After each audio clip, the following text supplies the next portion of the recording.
Shalom Bapak Ibu Saudara-saudaraku yang dikasihi Yesus Kristus. Masih ada sukacita.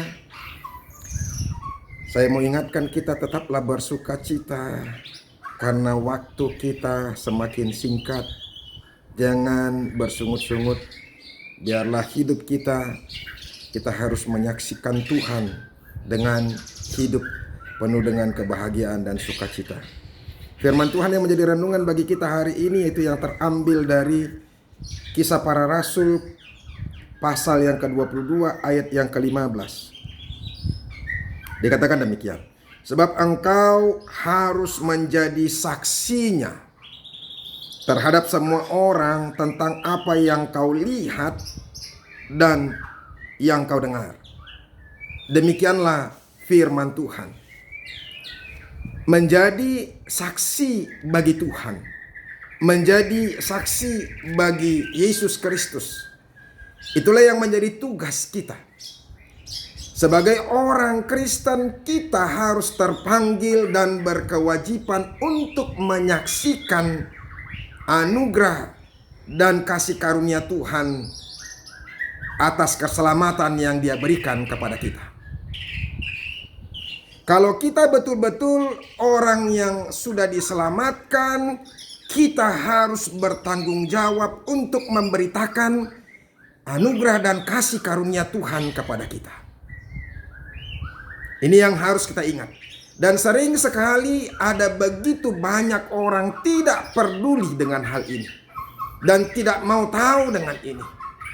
Saya mau ingatkan kepada kita, Bapak Ibu, Saudara-saudara, dan ini juga mengingatkan saya sendiri, supaya saya juga dengan sungguh-sungguh harus menyaksikan kepada setiap orang tugas yang Tuhan sudah ingatkan kepada kita, yaitu menjadi saksinya. Bapak Ibu Saudara-saudaraku yang dikasihi Yesus Kristus, orang yang bersaksi adalah orang yang betul-betul sungguh-sungguh merasakan dan betul-betul mengalami apa yang dia rasakan dari kasih karunia dan anugerah Allah di dalam hidupnya sendiri. Karena bagaimana dia bisa bersaksi kepada orang lain kalau dia sendiri tidak mengalami, dia sendiri tidak bisa merasakan bahwa anugerah keselamatan itu sudah dia miliki. Bagaimana orang akan menyaksikan anugerah keselamatan itu kepada orang lain, sementara dia sendiri belum pernah merasakan kasih karunia dan anugerah akan keselamatan itu sendiri? Ini akan terlihat ganjil, ini akan terlihat klise sekali. Dan kesaksian orang-orang yang tidak merasakan dan tidak mengalami anugerah Tuhan dalam kehidupannya bisa terlihat menjadi hambar. Ini yang harus perlu kita sadari. Karena begitu banyak hamba-hamba Tuhan, begitu banyak orang-orang yang mau bersaksi mengatakan bahwa Tuhan itu baik, Tuhan itu sudah menyelamatkan hidupku, aku sudah hidup baru. Maaf, itu banyak sekali menjadi perkataan yang terbuang begitu saja. Saya mau mengingatkan kita, Bapak Ibu Saudara-saudara, ketika kita mau menyaksikan teringat ke anugerah Tuhan, keselamatan yang Tuhan sudah berikan kepada kita, mari sungguh-sungguh rasakan dulu. Jangan berkata bahwa Tuhan sudah menyelamatkanku, sementara dari kehidupan kita belum bisa menyaksikan bahwa Tuhan benar-benar sudah menyelamatkan hidup kita. Jadi supaya kesaksian kita juga kesaksian yang benar, kesaksian yang sungguh-sungguh, bukan kesaksian yang hanya sekedar menjadi kesaksian. Seperti yang saya katakan tadi, banyak kesaksian orang Kristen menjadi kesaksian yang hambar, dan bahkan orang bosan mendengarkan kesaksian itu. Makanya mari rasakan dulu, mari alami dulu bahwa kita betul-betul bisa merasakan keselamatan yang Tuhan sudah berikan kepada kita. Bukankah ketika kita mau menyaksikan mie ayam Mas Mansur contohnya, itu enak, itu kita harus terlebih dulu bahwa kita sudah menikmati, sudah memakan, sudah merasakan bahwa mie ayam Mas Mansur itu betul-betul enak?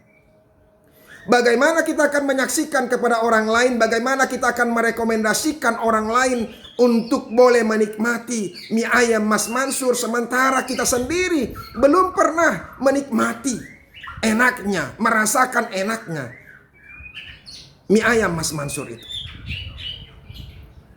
Oleh karena itu, kesaksian kita harus menjadi kesaksian yang benar.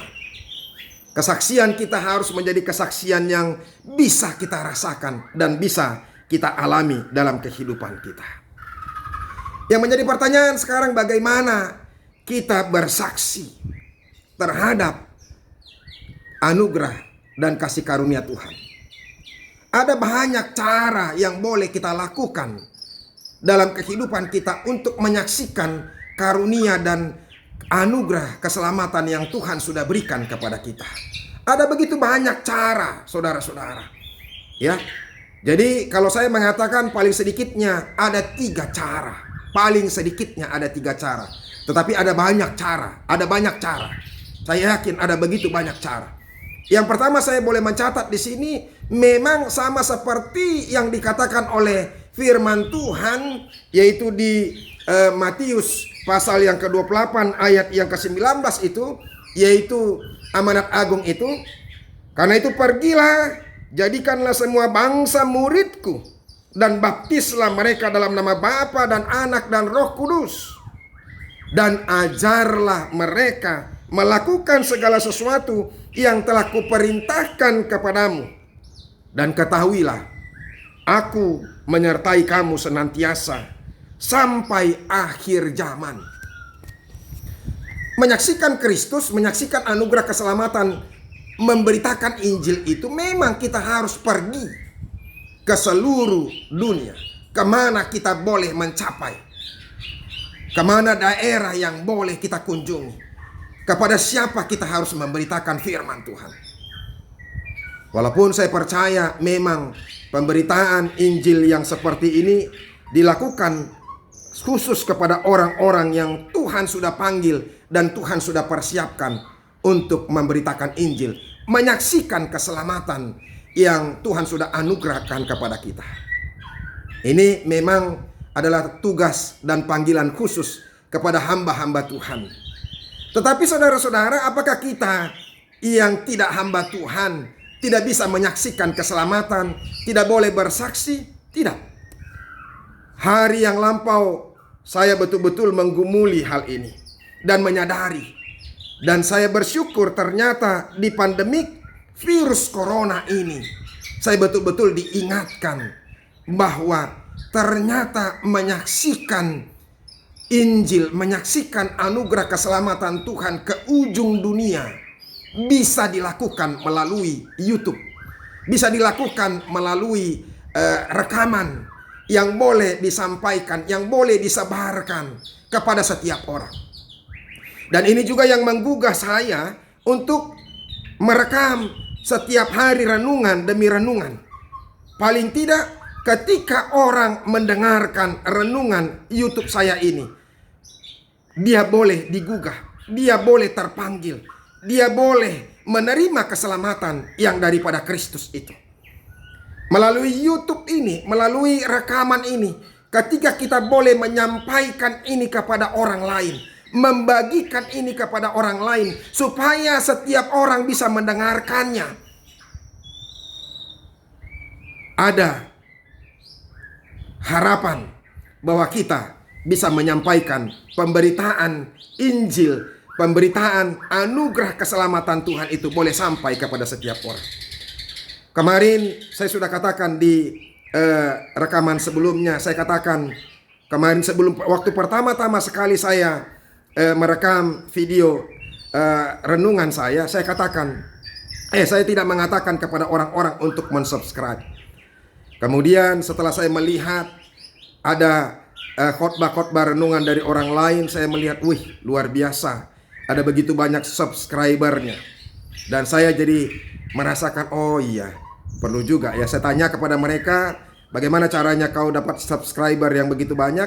Ya, saya sampaikan aja, saya bagikan aja kepada teman-teman dan saya ingatkan mereka untuk mensubscribe. Saya pikir itu juga sah-sah saja. Tetapi kemudian makanya saya langsung mengirimkan kepada banyak orang, ya, nomor-nomor handphone yang ada WA saya kirimkan, saya berikan ke Facebook, supaya saya bisa mendapat subscriber. Tetapi kemudian saya sadar, saudara-saudara, ternyata bukan itu yang paling utama.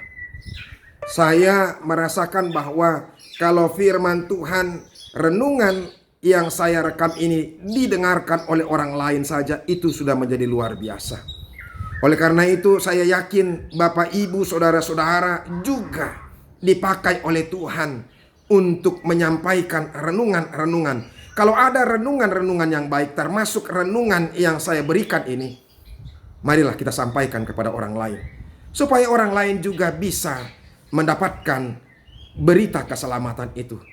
Kalau Tuhan memanggil dia dan mengingatkan dia melalui Roh Kudus Tuhan, maka dia juga akan percaya kepada Yesus Kristus.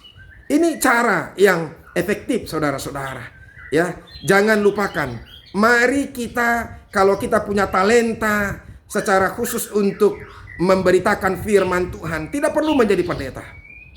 Saya melihat ada beberapa orang yang tidak pendeta, yang tidak menjadi hamba Tuhan, tapi dia terpanggil untuk merekam renungan singkatnya dan dia sebarkan. Itu menarik, itu mendapatkan tanggapan yang luar biasa. Baik orang-orang yang sudah percaya kepada Kristus, bahkan juga kepada orang-orang yang belum percaya kepada Kristus. Oleh karena itu, saudara-saudara, kita dipanggil Tuhan untuk menyaksikan iman kita dan dipermudah. Ini menjadi renungan yang sangat dalam kepada saya, makanya saya terpanggil untuk merekam video saya ini. Ya, saya berharap setiap kita juga boleh merekam atau hal-hal yang baik yang boleh kita saksikan kepada orang lain dan kita sebarkan. Janganlah kita menyebarkan hal-hal yang tidak baik. Fitnah, penghinaan, kekecewaan, kegeraman. Saya melihat di Facebook ada status-status orang yang kecewa, yang kesal, yang geram. Ya, sekalipun kita perlu mengkritik. Kita perlu mengkritik dan harus menjadi pengkritik yang baik. Bukan untuk menghina, bukan untuk menghujat, tapi untuk melakukan yang benar. Itu menjadi tugas kita. Itu yang kedua, saudara-saudara. Yang ketiga, bisa saja kita melakukan menunjukkan kasih kita kepada orang lain. Kita boleh berbagi kepada orang lain, menunjukkan bahwa kita benar-benar orang yang diselamatkan. Kita harus menunjukkan kasih itu, berbagi kasih kepada orang lain. Itu yang sudah semakin hari semakin hilang.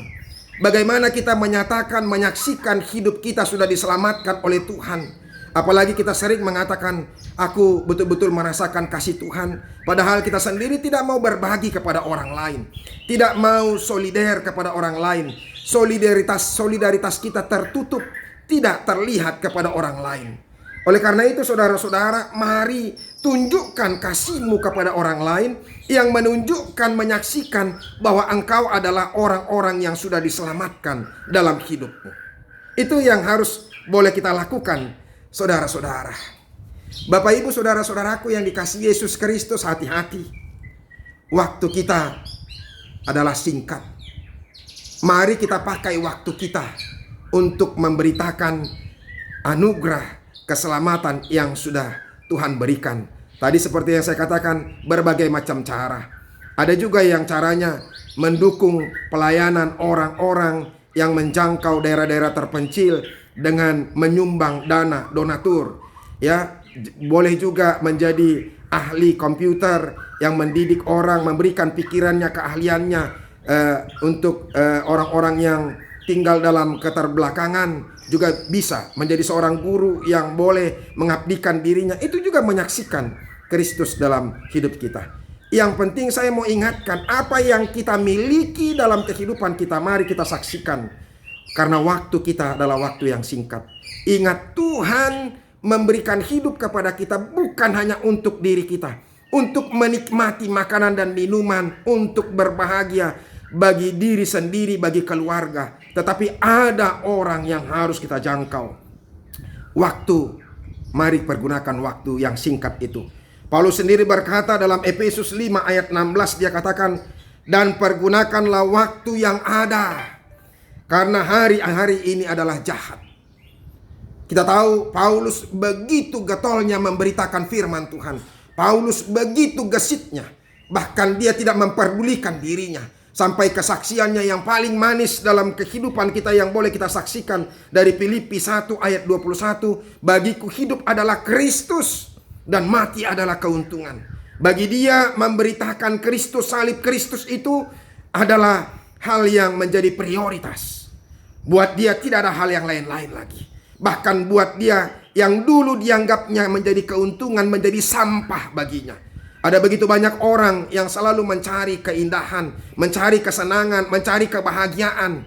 Ingat, kebahagiaan kita kalau kita boleh membawa orang ke dalam kerajaan Tuhan. Dan itu panggilan bagi setiap orang. Hendaklah kita boleh terpanggil juga untuk memberitakan, menyaksikan Kristus kepada orang lain. Dan Yesus sendiri mengingatkan kita di Yohanes 9 ayat 4, dia katakan, kita harus mengerjakan pekerjaan Dia yang mengutus aku selama masih siang. Akan datang malam di mana tidak ada seorang pun yang dapat bekerja. Waktu kita terbatas. Ini masih siang. Kalau waktu masih siang, kita masih bisa bekerja. Kemudian akan datang malam, kegelapan, dan kita tidak bisa melakukan apa-apa. Selagi Tuhan memberikan nafas kehidupan bagimu, pergunakanlah waktu itu untuk memberitakan firman Tuhan, untuk menyaksikan Kristus bagi banyak orang. Tuhan memberkati kita. Semoga firman Tuhan ini bermanfaat dan meneguhkan kita. Amin.